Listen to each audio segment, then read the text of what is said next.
In this guide, I'm going to show you how you can get the Malevolent Key Fast here in Sailor Peace on Roblox. Before we do get into this guide, make sure to like the video and subscribe to the channel with all notifications on. It really does help the channel and it lets us know that you want more content like this. We'd greatly appreciate it. And if at any point throughout this guide you had any questions, ask them down in the comment section below and we can help you out further. I'm going to be doing my best to reply to every single comment down there. But first things first, interact with these teleporters.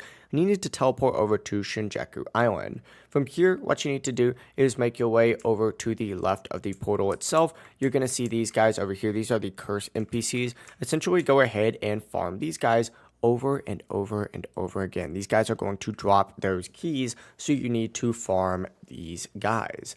The drop rate is not extremely high, so it may take some time, but as long as you're pretty consistent and you just farm these guys over and over every time they spawn in, maybe with just auto abilities turned on, you'll be good to go. And then, of course, from here, you can use those malevolent keys to spawn in the strongest in history.